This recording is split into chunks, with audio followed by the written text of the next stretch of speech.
Hi, I'm Jeff Altman, the Big Game Hunter. I'm called the Big Game Hunter because I've been hunting down leaders and staff for organizations for more than 40 years. Today I'm going to talk with you about handling that interview where you're flown in to be interviewed. Now, it's always easier to do an interview when you're in your home turf. I'm an ex-New Yorker. Interviewing in New York was always easy. You got on the subway or a bus, you walked, whatever it was, you knew the terrain that you were in, it was easy. But a fly-in's a little bit different because often you're traveling to different time zones. Your body clock is messed up. You're in unfamiliar territory.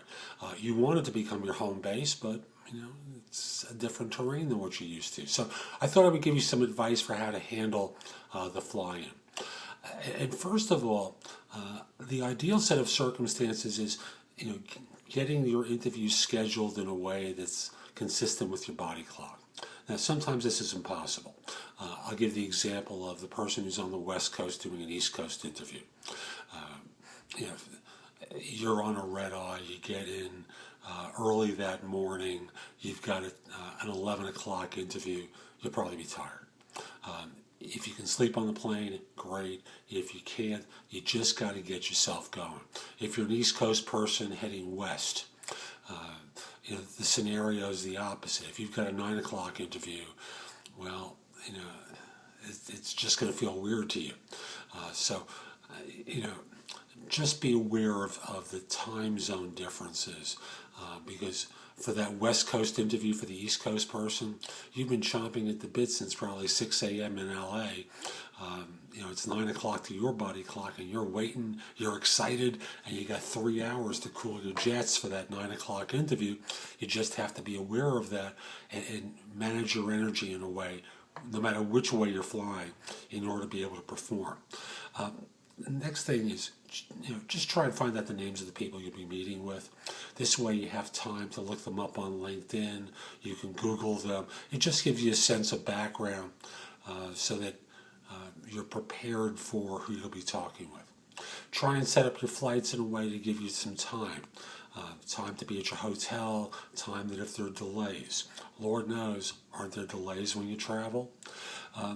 If they're sending a driver for you, be respectful to the driver.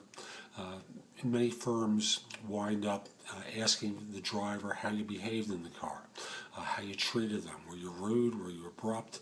Were you obnoxious? Were you friendly? Were you affable? That sort of thing. So, don't be discourteous to the driver. Meals. Don't deviate from your diet.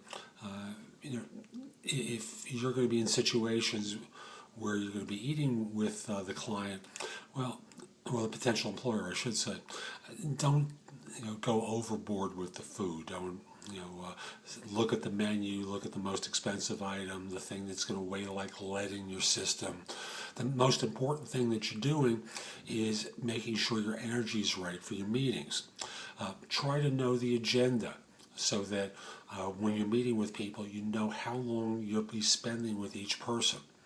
It's kind of like when you go to a movie and you don't know that it's a 2-hour movie and you're expecting it to be 90 minutes and you start getting impatient. Well, the reverse is true on an interview. Sometimes what you need to do is create a lot of fanfare at the beginning. Put on a great show at the beginning and a great show at the end. And if you know you have 30-minute slots with each person, intuitively you know when you need to crank it up a bit. So just get an idea of what the agenda is, who you'll be meeting with, and that sort of thing. Now, if you're being flown out for what I call an interview day, where you'll be meeting with 3 or 4 people, often they have an HR person coordinating things. So before you leave the conference center where you'll be interviewed, one of the things you ought to do is just check in with the HR person, shake their hands, thank them for having you out there, let them know of your interest if you're interested. If not, just let them know you have a couple of questions you might want to pose in the next couple of days, just to clarify a couple of points. So this way, if you are interested, they know it. If you're unsure, you're not saying you're unsure, you just have a couple of questions.